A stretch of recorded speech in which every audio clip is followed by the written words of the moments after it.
Assalamualaikum warahmatullahi wabarakatuh. Saya di sini Dwi Nurjana dengan NIM-B 100-190-390 Manajemen SDM Internasional C.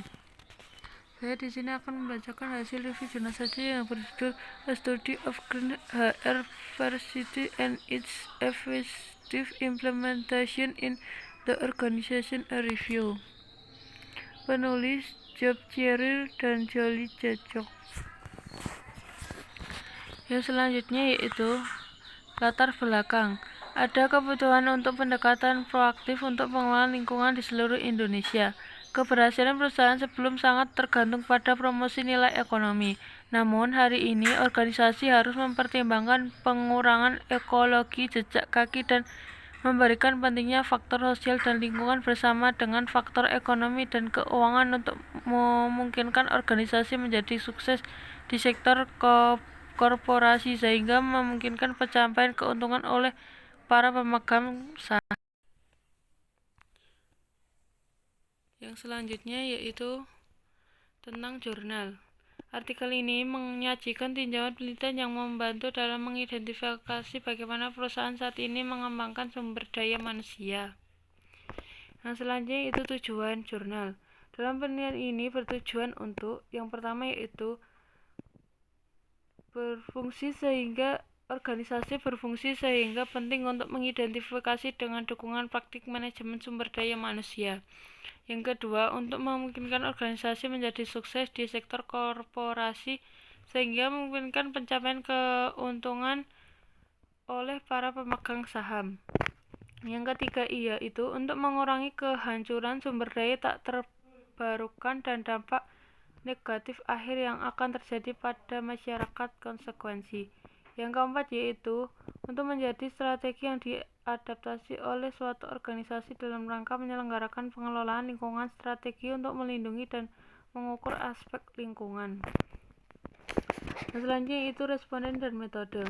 Dalam penelitian ini terdapat 16 responden dari perusahaan diidentifikasi dari 5 negara yang berbeda. Penelitian ini menggunakan metodologi pencarian sistematika dengan mengidentifikasi artikel yang terkait dengan praktik HR hijau di database Science Direct dan Emerald dari Maret 1992 sampai Maret 2012 dan juga pendekatan kualitatif.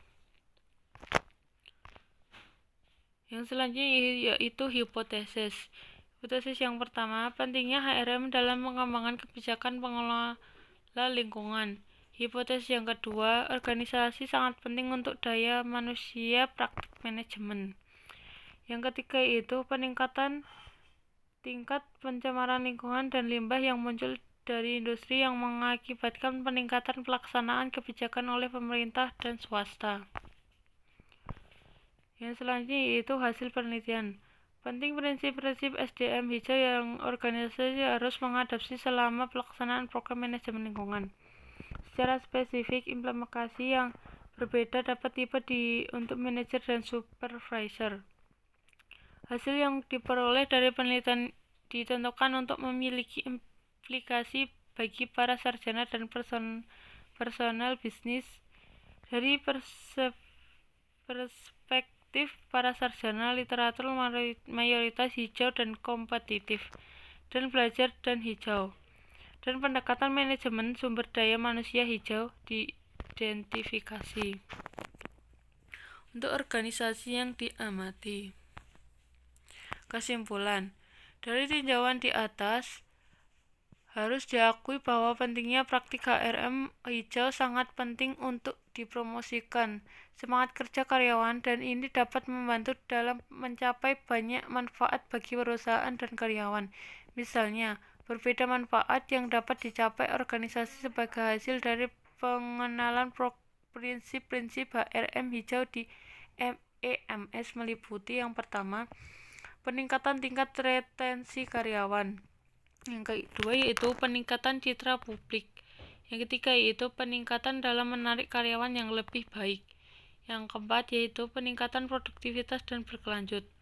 Yang kelima, pengurangan dampak lingkungan perusahaan. Yang keenam, peningkatan daya saing dan peningkatan kinerja secara keseluruhan.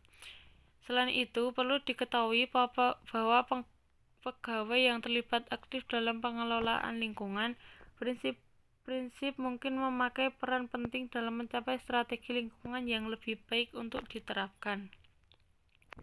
Cukup sekian dari saya. Wassalamualaikum warahmatullahi wabarakatuh.